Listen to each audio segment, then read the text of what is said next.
Assalamualaikum warahmatullahi wabarakatuh. Waalaikumsalam warahmatullahi wabarakatuh. Selamat siang Bapak dan Ibu semuanya. Selamat siang. Alhamdulillahirrahmanirrahim. Pada kesempatan siang hari ini kita dapat berkumpul di kelas 1 dalam rangka share atau kita berbagi praktik baik saya tentang budaya positif di sekolah. Yang pertama saya ucapkan terima kasih kepada Bapak Kepala Sekolah yakni Pak Yatno yang telah mengizinkan saya untuk menyampaikan tentang materi budaya positif yakni materi modul 1.4. Dan saya ucapkan terima kasih juga kepada Bapak dan Ibu guru beserta karyawan serta karyawati yang telah berkenan membersamai saya di sini. Kaitannya kita nanti belajar bersama tentang budaya positif. Nah, modul 1.4 ini Bapak dan Ibu merupakan modul terakhir dari modul 1, yakni tentang budaya positif, di mana budaya positif itu merupakan salah satu tujuan akhir kita di dalam suatu proses pendidikan. Itu harapannya akan muncul atau akan tumbuh yang namanya budaya positif. Karena siswa kita itu sepinter apapun, sepandai apapun, jika dia belum memiliki budaya yang positif, itu bisa dikatakan pendidikan itu belum berhasil secara maksimal. Karena kecerdasan tidak diiringi dengan karakter itu suatu kebohongan ya. Karena justru malah anak itu bisa salah dalam menerapkan ilmu pengetahuan tersebut jika dia tidak memiliki karakter. Nah, di budaya positif ini itu nanti isinya adalah tentang karakter-karakter dan cara kita dalam menanamkan karakter yang nantinya bisa membudaya untuk anak-anak kita baik di kelas maupun di sekolah. Nah, gitu. Baik, akan saya mulai, tapi sebelumnya mari kita awali dengan berdoa terlebih dahulu sesuai dengan kepercayaan kita masing-masing. Siap di tempat, berdoa mulai. Di budaya positif ini, yang pertama itu terkait disiplin positif dan nilai-nilai kebajikan universal. Untuk yang materi kedua adalah teori motivasi, hukuman, penghargaan, dan restitusi. Materi yang ketiga adalah keyakinan kelas. Materi yang keempat, kebutuhan dasar dan dunia berkualitas. Materi yang kelima, restitusi dan 5 posisi kontrol. Dan yang keenam adalah restitusi, segitiga restitusi. Lanjut Bu. Nah Bapak dan Ibu, kita akan membahas satu persatu dari 6 materi tadi. Yang pertama adalah tentang disiplin positif. Nah, disiplin positif di sini itu sebetulnya tidak jauh berbeda dengan disiplin biasa yang tidak usah diikuti dengan positif. Nah, tetapi karena kita berbicara di sini kaitannya dengan budaya positif, maka disiplin positif di sini diartikan kedisiplinan itu ya ke arah yang positif. Ada misalnya disiplin ning kaitannya negatif, ngelakoni ngono kuwi elek, ning terus kayak gitu. Nah, itu tidak dimasukkan ke dalam disiplin positif maksudnya. Nah, apa toh disiplin positif itu?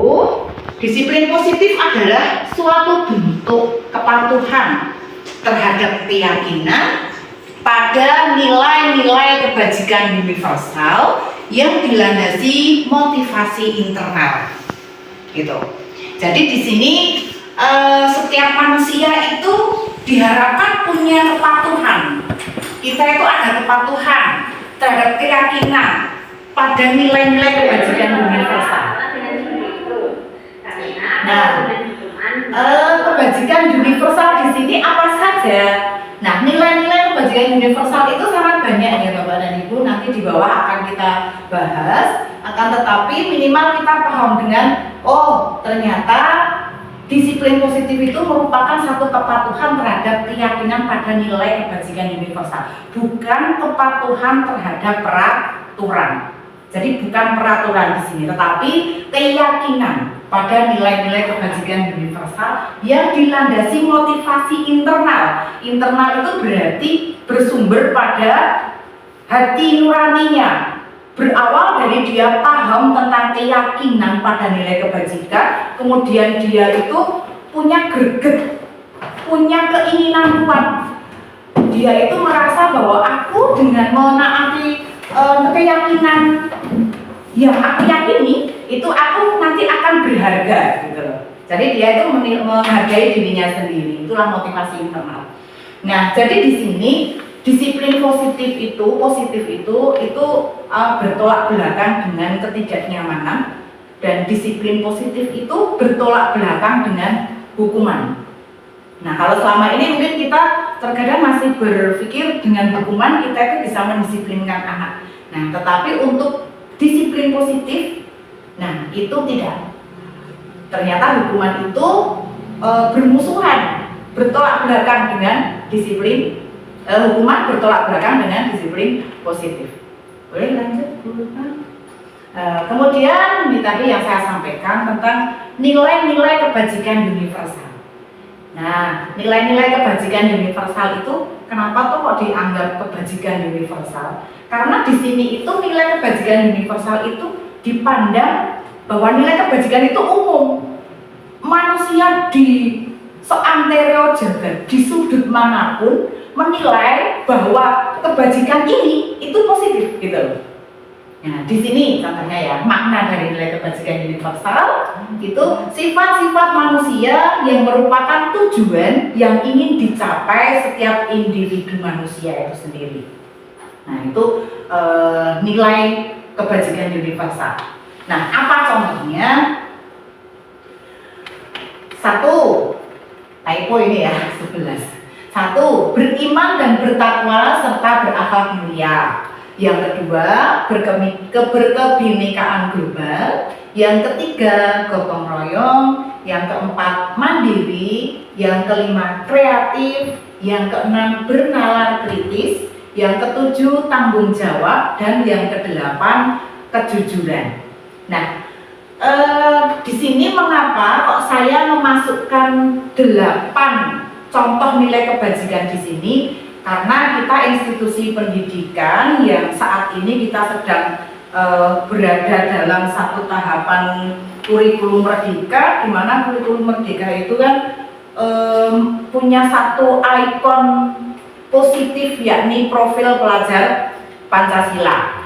Nah, tetapi masih banyak Bapak dan Ibu, dan Bapak dan Ibu boleh menambahkan. Aku kepingin nambahin nilai kebajikan yang kelasku, misalnya selain tanggung jawab dan kejujuran, kebenaran kritis dan yang lain itu apa? Misalnya sopan santun, itu boleh ditambahkan di situ. Nah, di setiap institusi Bapak dan Ibu itu memiliki nilai-nilai kebajikan universal masing-masing. Walaupun di situ itu setiap institusi itu berbeda, misalnya tanggung jawab di tempat kita dengan tanggung jawab yang ada di bank misalnya, itu maknanya sama, bahwa tanggung jawab ini seperti ini gitu. Orang bertanggung jawab itu ketika dia bisa menyelesaikan pekerjaannya dengan baik misalnya. Kejujuran itu seperti apa? Di sekolah maupun di bank maupun di institusi lain, kejujuran itu ya seperti itu misalnya. Nah, sama, makanya disebut dengan nilai kebajikan universal. Boleh, lanjut. Yang ketiga sekarang, bukan yang ketiga, maksudnya 3 motivasi perilaku manusia menurut D.N. Greason. Nah, yang pertama, motivasi manusia di sini yang pertama, ini motivasi apa sih Bapak dan Ibu? Yakni motivasi setiap orang dalam melakukan aktivitas. Jadi manusia itu ketika berperilaku dia pasti punya motivasi. Entah itu motivasinya itu baik ataupun kurang baik, itu tetap manusia itu punya motivasi dalam kehidupannya. Nah, di sini 3 motivasi perilaku manusia. Yang pertama, menghindari hukuman atau ketidaknyamanan. Nah, itu misalnya seperti para siswa kita ketika hadir tepat waktu. Nah, itu apa motivasinya? Apakah sekedar pahamu nek telat tidak di hukum misalnya. Jadi dia menghindari hukuman atau ketidaknyamanan. Karena kita semua tahu bahwa hukuman itu sifatnya membuat kita itu tidak nyaman. Kalau hukuman fisik mestinya nantinya fisik kita yang tidak nyaman. Misalnya suruh keliling lapangan misalnya, itu kan otomatis ada rasa capek. Dan untuk psikis pun dia juga akan tidak nyaman. Ketika terlambat kemudian dia dihukum, dia pertama malu oleh teman-temannya. Kemudian mestinya setelah malu dia akan ada rasa minder karena itu tadi merasa hanya dia yang memiliki kesalahan gitu.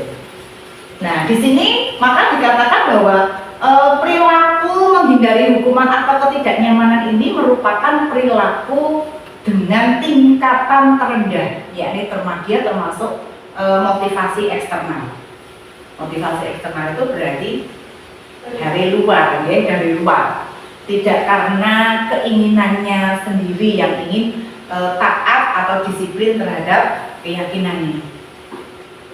Baik, kemudian perilaku yang kedua adalah mendapatkan imbalan atau penghargaan dari orang lain. Nah, ada lagi ini Bapak dan Ibu. Jadi perilaku manusia yang tadi menghindari hukuman, kalau yang ini itu mendapatkan imbalan atau penghargaan dari orang lain. Nah, seperti contoh ketika kita mengajar di kelas.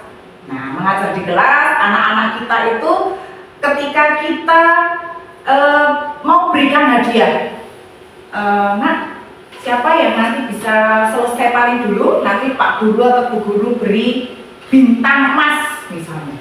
Nah, kemudian anak-anak itu dengan penuh semangat, dia mengerjakan dengan cepat, harapannya dia nanti akan mendapatkan bintang emas itu. Nah, maka di sini motivasi perilaku ini itu hanya satu tingkat di atas yang pertama tadi. Dia hanya ingin mendapatkan hadiah. Artinya itu juga masih termasuk motivasi eksternal. Nah, karena dia hanya ingin mendapat hadiah, kemudian ingin diakui bahwa aku itu bisa nomor 1, ingin diakui oleh temannya bahwa aku itu paling bisa, paling cepat dan sebagainya. Begitu. Kemudian yang ketiga di sini motivasi ingin menjadi orang yang mereka inginkan dan menghargai diri sendiri dengan nilai-nilai yang mereka percaya. Nah, motivasi ini akan membuat seseorang memiliki disiplin positif karena motivasi berperilakunya itu bersifat internal. Nah, jadi dia punya keinginan kayak Bali ya. Aku tuh pokoknya ingin terlihat baik di mata anak-anakku misalnya. Aku harus bisa menjadi contoh untuk anak-anakku.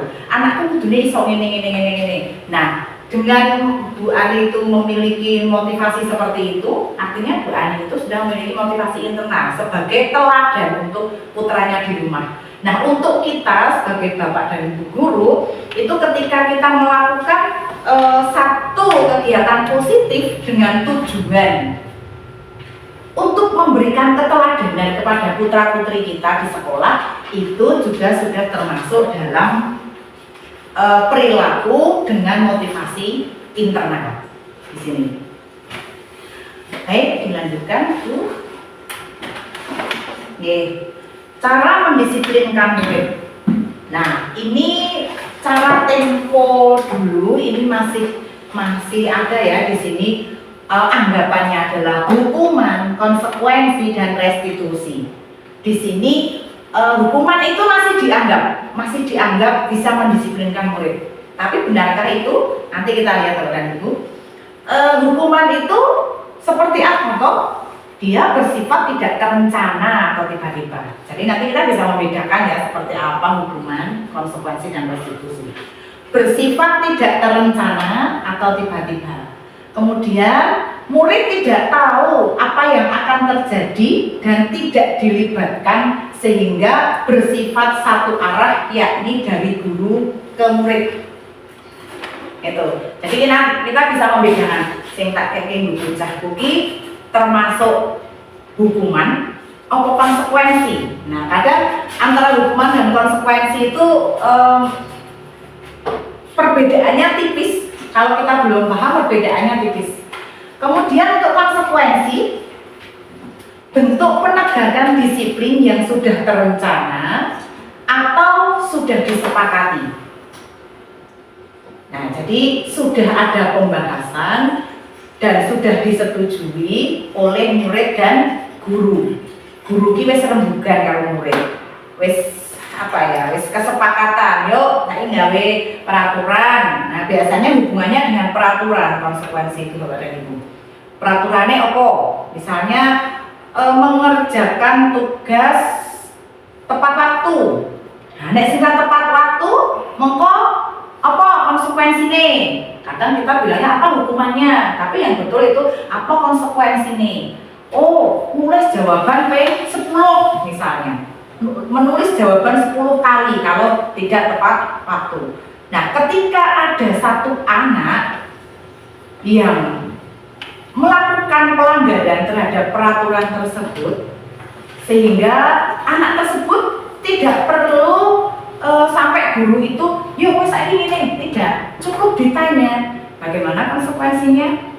Ya Pak, ya Bu, saya harus menulis jawaban 10 kali. Nah, karena itu sudah menjadi konsekuensi dia sesuai kesepakatan yang dia buat bersama gurunya tersebut. Nah, mendisiplinkan murid yang ketiga adalah restitusi. Restitusi di sini adalah proses menciptakan kondisi bagi murid untuk memperbaiki kesalahan mereka sehingga mereka bisa kembali kepada kelompok mereka dengan karakter yang lebih kuat. Coba Bapak dan Ibu, pernahkah yang di sini pernah dengar istilah restitusi? Sebelumnya maksudnya. Ada yang pernah mendengar istilah restitusi? Kalau Pak Kepala mungkin sudah ya, karena yang dulu pernah juga menyampaikan hal ini. Kalau yang lain belum, ya masuk akal karena saya juga paham atau tahu tentang restitusi. Kalau dibilang paham, ya belum paham-paham banget. Tapi setidaknya saya mendengar kata restitusi itu juga melalui di ini. Pertama sebetulnya saya udah tahu dulu waktu belajar mandiri di PMM itu pas budaya positif memang sudah ada restitusi. Hanya saja waktu itu karena sifatnya tidak terkontrol sehingga belajar itu yang penting dalam video dapat berapa menit belum selesai lewat dan sebagainya. Nah, setelah di program guru penggerak ini ternyata Bapak dan Ibu, materi-materi yang ada di dalam PMM itu sebagian besar itu masuk ke dalam materi pendidikan guru penggerak ini. Nah, salah satunya di budaya positif. Dari modul 1 ya, dari modul 1 di antaranya ada modul 1.1, 1.2, 1.3 dan 1.4. Ini yang cukup memakan tenaga pikiran itu adalah di modul 4 terkait disiplin positif. Nah, tetapi tidak memang ya untuk disiplin positif ini memang benar-benar ditekankan untuk di sekolah agar nantinya sekolahan itu bisa menegakkan disiplin positif untuk anak didiknya. Nah, kita lanjut Bu Ulfa. Tadi kita mulai jam berapa ya Bu? Jam berapa? 15 menit. Selanjutnya, mengapa keyakinan? bukan peraturan. Oh iya, mohon maaf Bu, sebelum itu dibuka ke satu yang satunya lagi tentang hukuman, konsekuensi dan restitusi. Nah, di sini. Nah, Bapak dan Ibu, kita bisa melihat bagan di atas ya. Nah, perbedaan antara hukuman, konsekuensi dan restitusi. Di sini sudah tampak jelas bahwa hukuman itu masuk ke dalam identitas gagal. Jadi anak ia mendapatkan hukuman atau sering mendapatkan hukuman, itu dia itu akan merasa dirinya gagal. Bukan berarti masa depannya yang gagal, itu tidak. Tetapi untuk saat itu dia itu merasa dirinya itu saat itu gagal, gitu loh. Saat kegiatan yang oleh kita, oleh guru atau oleh orang tua atau oleh temannya itu dihukum, nah saat itu dia itu merasa gagal. Nah, sedangkan identitas sukses itu adalah akan terbentuk disiplin itu dengan konsekuensi dan restitusi. Coba kita satu persatu. Untuk hukuman itu sesuatu yang menyakitkan harus terjadi. Bapak dan Ibu sepakat nggak kalau hukuman itu sesuatu yang menyakitkan? Sepakat. Bu Ani, Bu Tari sepakat? Ya, benar. Kalau tidak semuanya kan, maksudnya misalnya dihukum untuk membaca itu kan nggak menyakitkan. bagi yang sudah bisa mungkin tidak menyakitkan. Bagi yang seperti siapa kelas 1? Saya belum bisa siapa? Nah, kelas 1 di kelas 2 banyak ya yang kelas 2 belum bisa baca.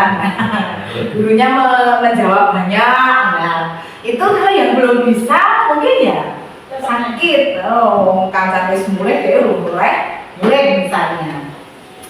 Kemudian sedangkan konsekuensi itu sesuatu yang harus terjadi. Jadi anak itu sudah sedikit banyak itu sadar, aduh aku kini nih, aku ki telat. Wah nek telat kok konsekuensinya kon keliling lapangan. Nah, di saat itu dia tuh sudah menyiapkan secara psikisnya, minimal psikisnya ya, maupun fisiknya juga sih. Nah, itu dia wes oh ya aku mesti dukung nih, mesti aku meraih lapangan. Nah, ketika dia itu salah, anak itu paling tidak separuh jiwanya itu sudah siap untuk menerima konsekuensi dari kesalahannya itu. Nah, kemudian untuk restitusi itu merupakan pilihan Bapak dan Ibu. Kok bisa pilihan? Karena dalam proses restitusi itu nanti anak itu diminta untuk melakukan refleksi diri. Aku ki melakoni iki bener kok salah, sesuai kok ora dengan keyakinanku.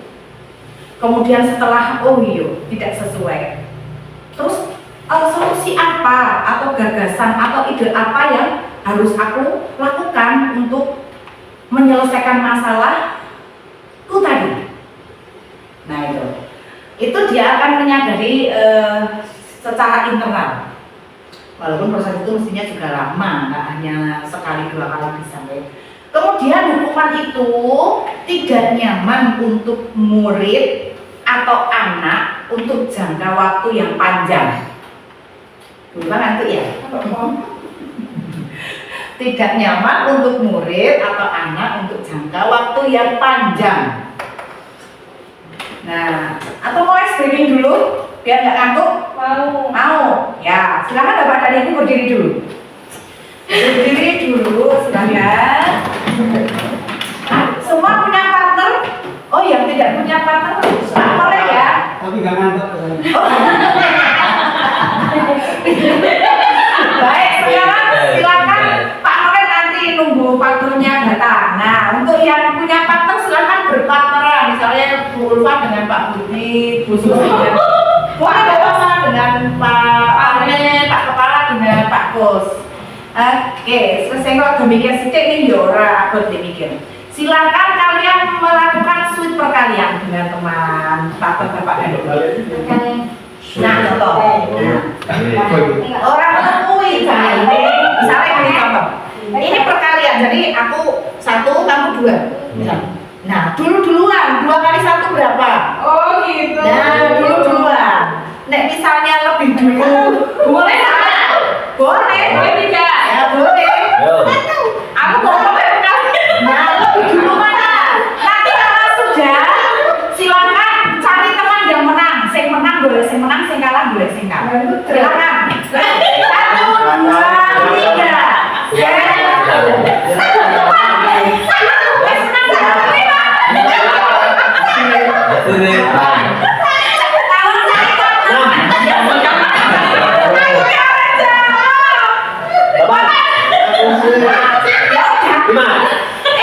Sudah menang cari yang menang, yang kalah ya yang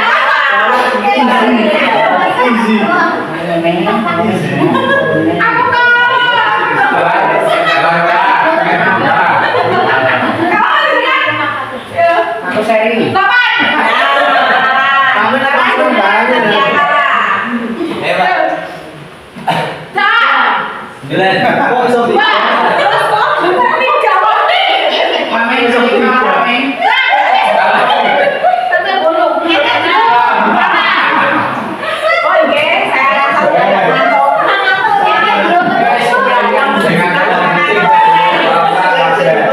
Itu benar kopi break. Ya. Kopi break tenan. Oke, monggo kowe bagaimana caranya biar badan ibu tidak ngantuk nggih, boleh sambil minum, boleh sambil makan kalau ada. Kita lanjutkan. Tadi untuk hukuman itu tidak nyaman untuk murid dan anak untuk jangka waktu yang panjang. Ya, jadi karena secara psikis dia itu tiba-tiba dihukum, malu terhadap teman-temannya, kemudian dia minder. Mungkin kalau ada temennya yang jahil itu bisa menyebabkan alat bullying ya. Ketika seorang murid dihukum gurunya, itu nanti bisa memicu temannya itu melakukan bullying terhadap anak yang dihukum tadi.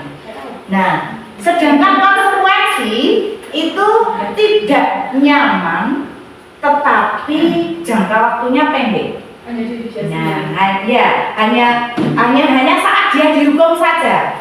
Sedangkan temennya tidak terlalu mengejek. Kenapa? Karena kemungkinan suatu hari nanti mereka itu juga bisa mengalami hal yang sama karena itu sudah jadi satu kesepakatan. Sedangkan untuk restitusi itu menguatkan untuk murid atau anak dalam jangka waktu panjang. Menguatkan kalau yang ini untuk restitusi itu menguatkan. Karena anak tidak malu, anak tidak minder dengan kemampuannya. Kemudian untuk hukuman, korban itu mendapatkan keadilan.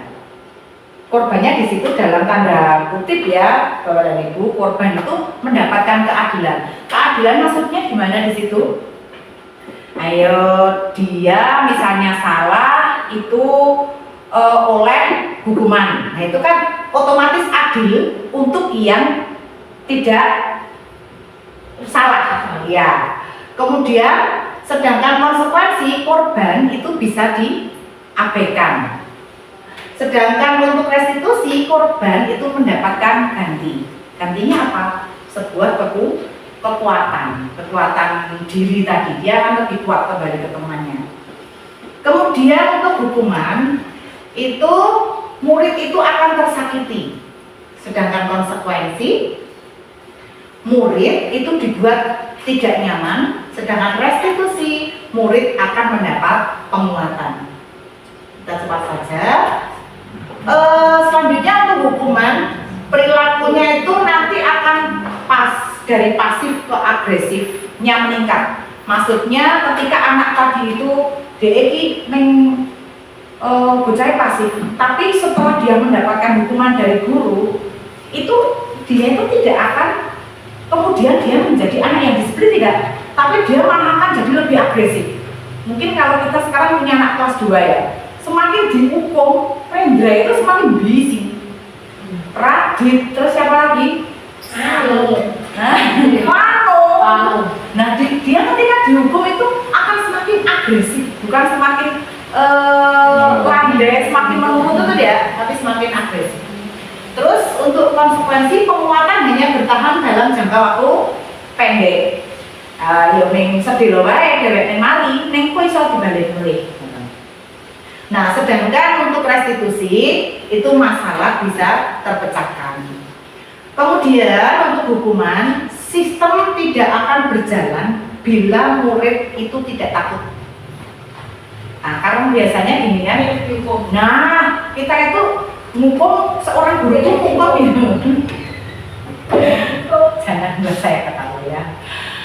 Jadi murid itu ketika dia sering mendapatkan hukuman itu akan menjadi kebal, dia tidak akan takut dengan hukuman itu, sehingga cenderung kesalahan demi kesalahan akan dia lakukan. Men aku ki dadi wong viral, aku ki dadi wong ketok. Nah itu bisa saja anak itu malah berpikir seperti itu. Nah ujung-ujungnya nanti bisa ke depannya dia akan dendam kepada bapak atau ibu guru yang sering memberikan hukuman kepada dia. Nah untuk yang konsekuensi memerlukan monitoring dan supervisi terus-menerus dari guru. Nah monitoring ini dilakukan karena konsekuensi itu berdasarkan peraturan. Otomatis guru itu kan ketika anak datang terlambat, padahal selama ini kita sudah membuat peraturan kelas, nek telat konsekuensi ini melayu lapangan misalnya. Nah guru itu mau nggak mau jadi harus melakukan monitoring terus. Cah ini telat ora, cah ini telat ora, cah kayak telat ora. Nah seperti itu. Akhirnya lama-lamaan capek guru itu. Kalau kita harus memonitoring terus. Kemudian yang untuk restitusi, murid belajar bertanggung jawab untuk perilakunya. Nah, ini jelas ya, karena tadi anak diminta untuk melakukan refleksi, gitu. Nah, selanjutnya untuk hukuman berlaku hanya pada sebuah institusi dan tidak berlanjut pada kehidupan nyata. Kita bisa bayangkan di Ibu dan Bapak, ketika kita itu memberi hukuman kepada anak karena satu peraturan di sekolah ini, misalnya kita gini, di kelas sekolah ini misalnya kita besok ada budaya makan sambil duduk. Nah, sing mangane ora duduk, utawa sekarang sing paling awak di ngetren tentang buang sampah gitu ya, buang sampah. Kita nanti misalnya ada hukuman, sing buang sampah ora sesuai, dihukum bayar duit 500 rupiah misalnya. Nah, anak-anak itu nanti akan hanya taat di sini. Tetapi karena di rumah dia tidak dibudayakan oleh orang tuanya, maka itu tadi semua itu hanya bohong karena itu tidak berlanjut pada kehidupan nyata. Nah, untuk konsekuensi membantu penerapan mengikuti peraturan dalam masyarakat dan untuk restitusi fokus pada pemecahan masalah dalam jangka waktu panjang. Nah, sekarang kalimatnya Bapak dan Ibu. Untuk hukuman itu biasanya begini. Peraturannya apa? Kamu harus bla bla bla bla bla. Untuk konsekuensi itu akan lebih landai. Apa peraturannya? Mampukah kamu melakukannya? Dan ada ucapan terima kasih. Sedangkan untuk restitusi itu kalimatnya apa yang kamu yakini nak? Apa yang bisa kamu lakukan untuk memperbaiki masalah ini? Nah, itu anak diberikan peluang untuk mencari ide. Walaupun kalau kita bayangkan anak-anak kita yang misalnya kemarin hanya disuruh untuk kalau temanmu salah, terus kamu lihat, kamu akan menyampaikan apa? Nggak tahu. Walaupun kemudian dibantu oleh teman yang lain. Ya, dinasihati Bu, ya dikasih tahu dan sebagainya. Kamu salah misalnya, tidak sesuai dengan keyakinan yang diyakini misalnya. Nah, tapi ono bocah sing ora iso nyuwara, ngopi yo nek kancaku salah, aku itu kudu kepiye? Dia nggak bisa menyampaikan. Nah, itu tantangan kita bersama. Kemudian kaitannya dengan hukuman itu murid akan benci terhadap peraturan. Sedangkan konsekuensi murid akan menghormati peraturan. Dan yang ketiga restitusi, murid itu akan menghormati dirinya dan orang lain. Karena ketika dia melakukan satu keyakinan dia menganggap bahwa dia itu sedang menghargai dirinya sendiri. Kemudian di sini untuk hukuman itu jelas dia bernilai negatif, sedangkan konsekuensi bernilai netral, dan untuk restitusi itu baik. Kita lanjutkan Bapak dan Ibu. Untuk selanjutnya, mengapa keyakinan bukan peraturan? Nah, keyakinan itu nilai-nilai kebajikan yang diyakini akan memunculkan motivasi dari dalam, sehingga seseorang akan lebih giat dan semangat untuk melaksanakan apa yang menjadi keyakinannya. Nah, sedangkan peraturan itu dibuat terkesan mengikat. Seseorang tidak merasakan makna dari peraturan tersebut, sehingga dalam melaksanakan peraturan, seseorang hanya sekedar melaksanakan tanpa memahami tujuan mulia dari peraturan tersebut. Jadi kalau peraturan itu eksternal, sedangkan keyakinan itu berasal dari dalam diri anak tersebut atau dari dalam diri seseorang. Lanjut Bu. Kemudian seperti apa keyakinan kelas itu? Nah, keyakinan kelas itu bersifat lebih abstrak daripada peraturan, berupa pernyataan-pernyataan universal. Jadi seperti tanggung jawab itu termasuk dari keyakinan, karena dia tidak terlihat nih, sifatnya abstrak. Senantiasa dibuat dalam bentuk positif, jadi menghindari kata dilarang atau tidak seperti itu. Kemudian hendaknya tidak terlalu banyak sehingga lebih mudah diingat dan dipahami.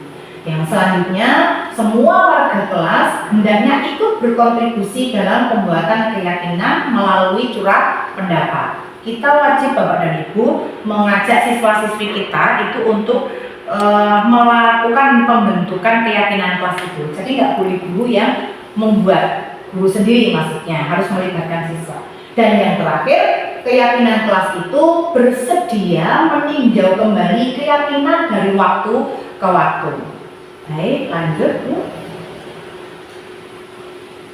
Nah, contoh keyakinan kelas Bapak dan Ibu di sini untuk yang berwarna kuning itu bisa dipakai untuk kelas bawah, yakni setiap anggota kelas perlu saling menghargai. Setiap anggota kelas perlu belajar. Setiap anggota kelas perlu senang. Setiap anggota kelas perlu merasa aman. Kalau kita lihat di sini tidak ada bahasa yang sifatnya negatif. Kemudian untuk yang kelas tinggi kita bisa mengadopsi kalimat di sini, yakni selalu bersikap positif, senantiasa membantu, dan berkomitmen terhadap setiap tugas. Baik, boleh Bu lanjut.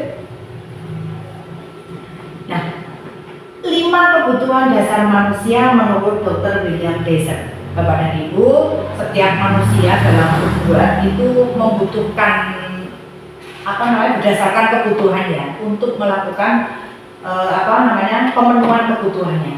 Nah, diantaranya yang pertama untuk bertahan hidup, kebutuhan untuk bertahan hidup. Seperti hanya ketika kita mencari nafkah, itu salah satunya untuk bertahan hidup. Yang kedua, merasa diterima. Artinya hubungannya dengan kasih sayang, senang membantu gitu. Kemudian yang ketiga, kebutuhan dasarnya untuk mencari kebebasan. Nah, yang keempat adalah untuk mencari kesenangan, dan yang terakhir itu untuk kebutuhan penguasaan. Nah, selanjutnya tentang dunia berkualitas. Tentang dunia berkualitas.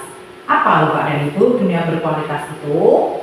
Nah, dunia berkualitas itu adalah tempat khusus dalam pikiran kita, tempat kita menyimpan gambaran representatif dari semua yang kita inginkan. Nah, jadi setiap manusia itu pasti memiliki dunia berkualitas Bapak dan Ibu. Dunia berkualitas itu isinya tidak banyak. Isinya adalah kejadian-kejadian atau peristiwa terpenting, peristiwa terbaik, peristiwa terbagus yang kita alami itu teringat dalam dunia berkualitas kita. Nah, maka ketika sesuatu itu sudah masuk ke dalam dunia berkualitas kita, itu sampai kapanpun itu kita akan mengingatnya, begitu. Nah, selanjutnya di sini hendaknya guru dapat membangun interaksi yang memberdayakan dan memerdekakan murid sehingga mereka akan meletakkan dirinya dalam dunia berkualitas mereka. Bapak dan Ibu, jangan sampai ketika anak di sekolah kita itu kok mendapatkan pengalaman buruk di sekolah sehingga yang masuk ke dalam dunia dia itu adalah sesuatu yang negatif. Itu jangan sampai. Kita sebagai pendidik itu punya kewajiban, punya tuntutan untuk memberdayakan dan memerdekakan mereka. Di sini kata merdeka itu kan sesuatu yang menyenangkan nih. Kalau merdeka itu pasti menyenangkan. Nah, mari kita membuat murid-murid kita itu senantiasa merasa merdeka ketika belajar, sehingga mereka itu akan meletakkan kemerdekaan itu berada di dalam dunia berkualitas mereka. Nah, di sini 5 posisi kontrol guru, Bapak dan Ibu. Nah, ini kita. Yang pertama, posisi kontrol sebagai penghukum, yaitu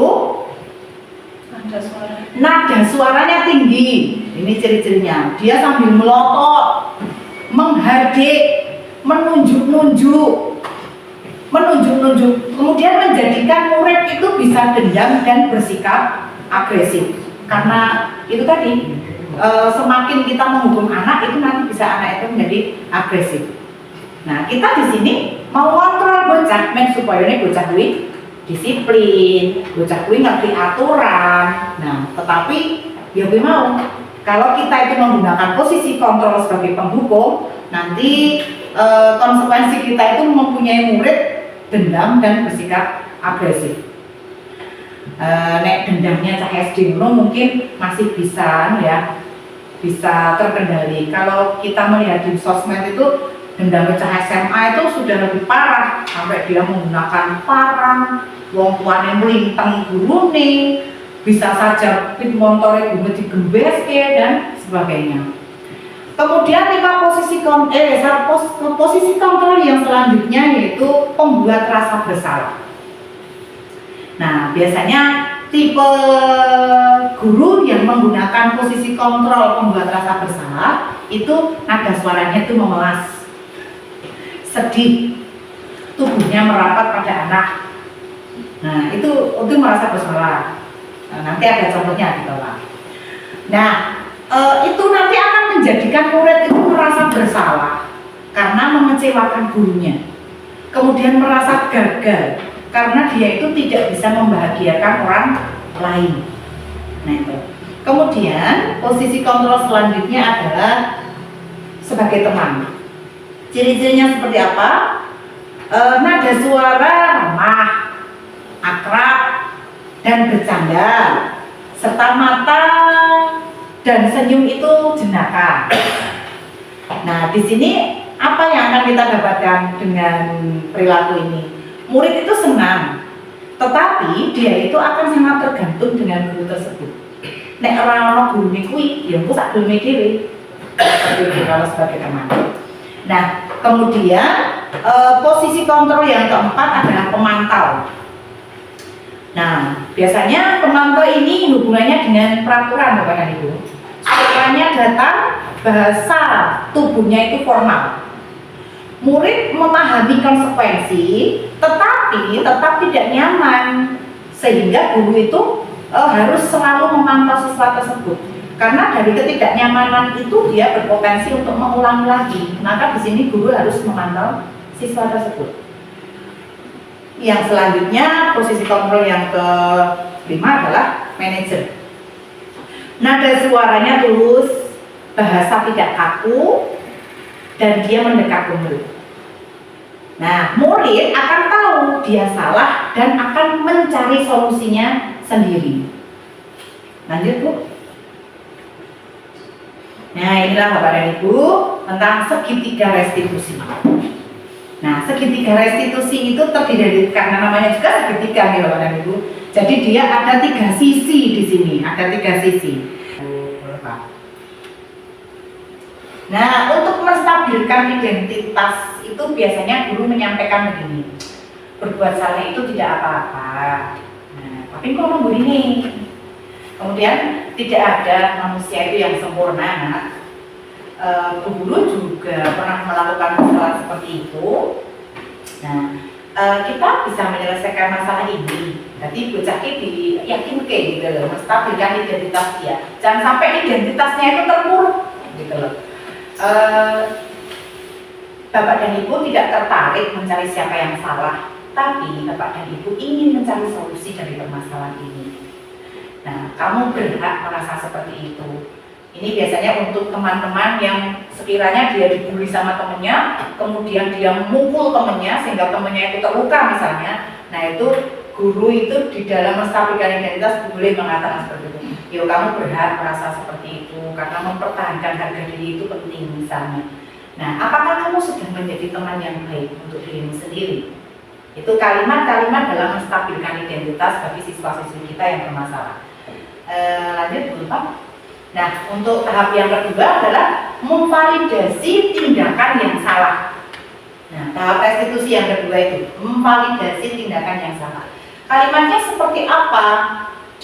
Padahal kamu bisa loh melakukan yang lebih buruk dari ini ya, tapi kamu ternyata tidak. Nah, itu artinya kita tulis ngekei satu angin segar. Berarti aku bilang kebangetan, misalnya kayak gitu. Kamu pasti punya alasan kan mengapa melakukan hal itu. Nah, kamu patut bangga loh pada dirimu sendiri karena kamu telah melindungi sesuatu yang penting buat kamu, yakni misalnya harga diri misalnya. Nah, kamu boleh mempertahankan sikap itu, tetapi kamu harus menambah sikap yang baru. Nah, sikap yang baru ini nanti dihubungkan dengan keyakinan dirinya. Nah, sekarang menanyakan keyakinan Bapak dan Ibu merupakan tahap terakhir dari restitusi. Kalimatnya, apa yang kita percaya sebagai kelas atau keluarga? Nah, apa nilai-nilai umum yang kita telah sepakati? Nah, apa bayangan kita tentang kelas yang ideal itu? Terus, kamu mau jadi orang yang seperti apa? Nah, itu nanti anak-anak kita itu sedikit banyak. Ketika kita sering menyelesaikan masalah menggunakan restitusi, awalnya anak yang tidak mau menjawab karena takut, karena tidak tahu harus menjawab apa. Nah, lama-kelamaan nanti akan bisa dan paham kalau kita sering menggunakan restitusi ini. Selesai ya Bu sepertinya. Nah, terima kasih Bapak dan Ibu. Nah, saya belum selesai ya Ibu ya, masih ada satu slide lagi yang perlu saya sampaikan terkait contoh restitusi yang saya laksanakan. Coba Bu yang video dulu, yang video. Nah, jadi dari awal. Nah, kemarin tugas demonstrasi kontekstual saya adalah melakukan praktik baik, melakukan segitiga restitusi. Dengan saya membuat satu permasalahan. Nah, ini skenario kasus 1, boleh langsung saja nggak apa-apa. Nanti isinya, aku ya teman-teman. Tapi teman-teman sudah mendengarkan sih, jadi nggak apa-apa. Aku udah paling.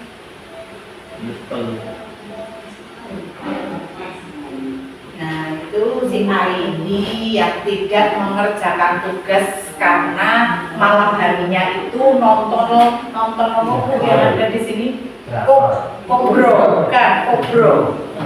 Nah, itu sehingga pagi harinya dia itu lupa nggak mengerjakan tugas. Sedangkan di keyakinan kelasnya itu adalah tanggung jawab dalam mengerjakan tugas.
dia itu membuli Andika.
Kira-kira menurut Mas Rahman, apa yang Mas Rahman lakukan itu sesuai dengan keyakinan Allah sama kondisi Mas Rahman?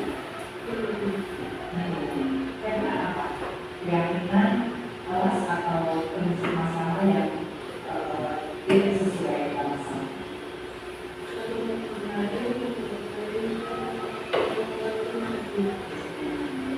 Kasihan dari masalah ini. Kira-kira kalau masalah itu tidak menjadi masalah ini, masalah itu akan menjadi anak saja.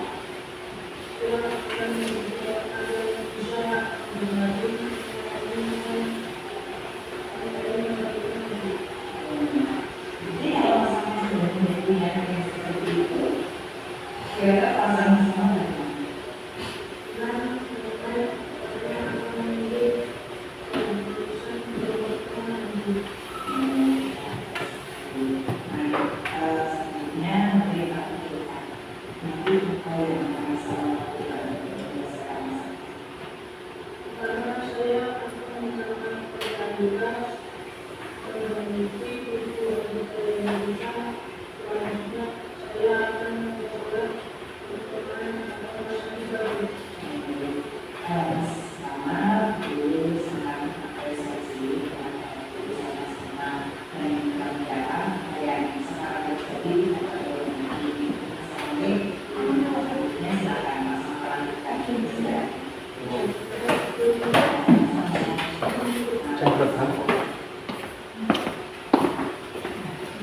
Tanggapan siswa Kan bagi menyelesaikan masalah dengan seperti itu. Karena kalau dengan dukungan, maka siswa akan takut dan tertekan sehingga sering enggan mengakui kesalahan. Dengan cara ini, siswa diberi kesempatan untuk menemukan solusi dan masalahnya sendiri sehingga lebih tenang.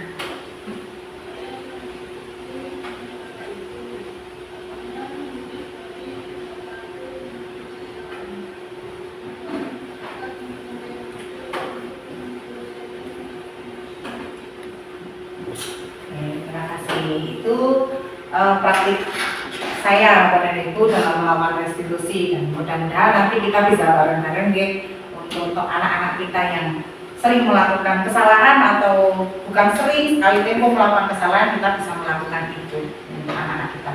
Nah, yang terakhir Bapak dan Ibu, saya akan melakukan praktik baik saya terkait penerapan budaya positif di sekolah ini yang beberapa waktu lalu telah kita laksanakan bersama-sama secara kolaborasi bersama Bapak dan Ibu. Lanjut. Jadi budaya positif saya ini saya ambil tentang ramah sampah gitu Bapak Ibu. Ada latar belakangnya seperti ini.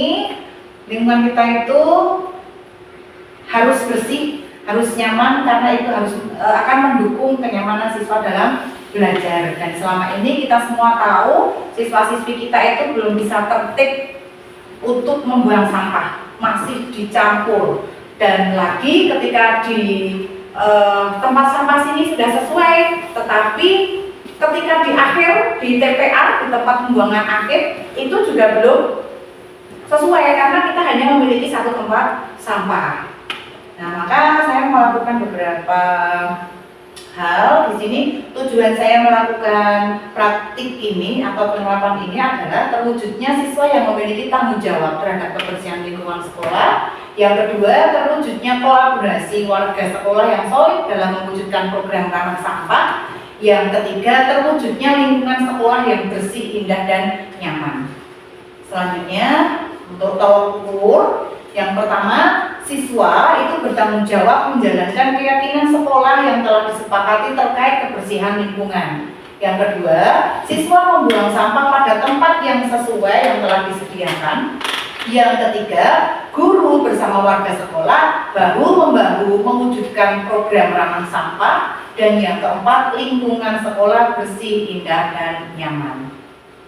Nah, untuk aksinya, aksi saya yang pertama adalah melakukan dialog bersama teman sejawat tentang tanggung jawab siswa terhadap pembuangan sampah dan mengusulkan program ramah sampah kepada kepala sekolah. Yang kedua, melakukan koordinasi bersama kepala sekolah dan rekan sejawat. Yang ketiga, melakukan dialog tentang keyakinan sekolah sekaligus sosialisasi tentang pengelolaan sampah bersama siswa. Yang keempat, melakukan koordinasi bersama wali murid terkait kebersihan lingkungan sekolah dan pembuatan biopori sebagai TPA sampah organik. Dan aksi yang kelima, kerja bakti warga sekolah bersama wali murid membersihkan lingkungan sekolah dan membuat lubang TPA sampah organik. Aksi yang keenam, melakukan edukasi tentang pembuangan sampah kepada siswa. Dan yang ketujuh, melakukan pemantauan dengan melakukan pengecekan pada tempat pembuangan akhir sampah sesuai jenisnya secara berkala. Nah, dukungan yang saya butuhkan dalam melakukan praktik baik ini adalah dari siswa. Itu dukungannya mereka itu sebagai objek pelaksana program ramah sampah yang bertanggung jawab dengan keyakinan sekolah. Yang kedua, rekan sejawat itu sebagai partner kolaborasi mulai dari koordinasi hingga eksekusi program. Yang ketiga, dari kepala sekolah memfasilitasi koordinasi dengan warga sekolah dan wali murid. Dari sekolah, saya membutuhkan dukungan menyediakan tempat sampah yang sesuai dengan jenis dan yang sesuai dengan jenis sampah ya maksudnya. Dan yang kelima, dari wali murid, saya membutuhkan dukungan yakni kolaborasi dalam membuatkan lubang tempat pembuangan sampah organik. Nah, ini contoh obrolan saya dengan teman sejawat ya Bapak dan Ibu. Lanjut. Nah, kemudian ini koordinasi dengan guru dan kepala sekolah. Kemudian selanjutnya ini saya membuat keyakinan sekolah bersama siswa serta memberikan sosialisasi terkait pengelolaan sampah dan kebersihan lingkungan. Yang selanjutnya ini saya berkoordinasi bersama wali murid. Lanjut, ini masih lanjutannya. Yang selanjutnya di sini kerja bakti bersama wali murid untuk membersihkan lingkungan dan membuat biopori. Kemudian yang selanjutnya di sini memberikan edukasi tentang pengolahan sampah. Ini tidak saya foto ini. Kebetulan kalau saya foto sudah ada sih fotonya tentang anak-anak membuat itu tirai ini. Cuman slide-nya udah nggak muat, maksimal 16. Dan ini pengecekan yang saya lakukan hampir setiap hari setelah saya melakukan program ini. Setiap hari saya akan cek seperti ini, dan saya membutuhkan bantuan Bapak dan Ibu untuk nanti di kelas pun juga anak-anak diminta untuk senantiasa disiplin dan tanggung jawab dalam pembuangan sampah, karena kemarin mereka sudah saya ajak melakukan pembentukan keyakinan sekolah terkait kebersihan lingkungan ini, dan kita tinggal mengingatkan kembali gimana keyakinannya. Kalau misalnya kebetulan kita melihat anak yang membuang sampah tidak sesuai, dan hal ini perlu juga dilakukan oleh kita sebagai pendidik di sini, sebagai contoh ya untuk anak-anak kita melakukan praktik baik juga terkait dengan pengelolaan sampah. Terima kasih Bapak dan Ibu. Demikian beberapa sesi yang dapat saya sampaikan, beberapa materi yang bisa saya berikan kepada Bapak dan Ibu. Ini sesuai dengan pemahaman saya.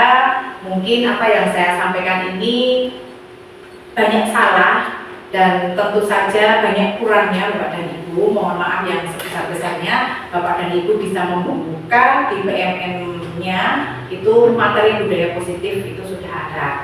Dan tidak ada diskusi nih Bapak dan Ibu. Nah, semuanya insya Allah sudah cukup. Sebelum diakhiri, mari kita berdoa terlebih dahulu.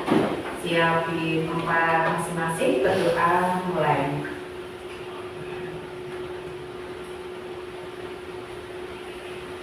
Cukup, terima kasih. Saya akhiri. Assalamualaikum warahmatullahi wabarakatuh.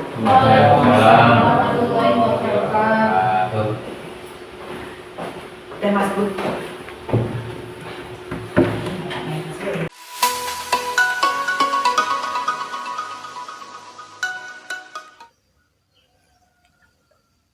Ayo. Guru melibatkan saya dalam membuat keyakinan kelas. Menurut saya, keyakinan kelas sangat penting.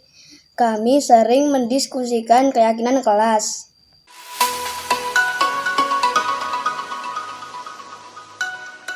Terima kasih waktunya. Di sini saya akan menyampaikan umpan balik apa yang sudah disampaikan oleh Bu Suhartini, SPD, calon guru penggerak angkatan ke-9. Seperti apa yang sudah kita terima beberapa waktu lalu, kita menerima yaitu tentang budaya positif yang terjadi di sekolah. Saya sangat mengapresiasi dan mengatakan ini sungguh luar biasa apa yang disampaikan oleh Bu Suhartini. Konten ini sangat bagus, sesuai dengan yang saat ini terjadi di sekolah. Saya yakin itu akan bermanfaat bagi Bapak Ibu guru, bagi anak-anak ke depan di dalam rangka belajar bersama, sehingga anak akan sesuai dengan apa yang kita harapkan. Di dalam budaya positif kita bisa membuat kesepakatan antara guru dengan siswa, sehingga kesalahan siswa tidak menjadi beban, siswa tidak menjadi takut, tapi akan dicari solusinya, bagaimana sebaiknya, bagaimana hal itu dapat diselesaikan dengan mencari solusi bersama dengan Bapak Ibu guru dan anak-anak lewat kesepakatan kelas, sehingga anak akan maju berkembang sesuai dengan kodratnya. Pokoknya maju terus dalam mengelola budaya positif yang kita lakukan di sekolah, sehingga kita bisa mengantarkan anak menjadi anak yang berkembang sesuai dengan karakternya, dan kita mengawal terus sampai anak menjadi anak yang sesuai dengan karakter tersebut. Terima kasih. Setelah pengimbasan kemarin dari Ibu Suhartini mengenai budaya positif, saya jadi belajar tentang budaya positif, membuat keyakinan kelas, cara-caranya seperti apa yang bisa diberlakukan di kelas bawah maupun di kelas atas, dan ternyata hukuman itu tidak baik atau kurang pas untuk diberlakukan kepada siswa-siswi, karena itu membuat selain mental mereka itu turun, mereka menjadi lebih tidak percaya diri, tetapi malah mereka juga menjadi arogan dan lebih mengulangi kesalahan yang lebih berat lagi. Bahkan maka dengan budaya positif tadi yang sudah diimbaskan oleh Ibu Suhartini, itu kami jadi paham bahwa ternyata restitusi solusi itu sangat penting karena itu bisa menumbuhkan motivasi siswa bahwa tidak selamanya kesalahan itu harus dihukum. Mereka berusaha dituntun untuk mencari solusi dan yang tepat melalui dalam hati mereka.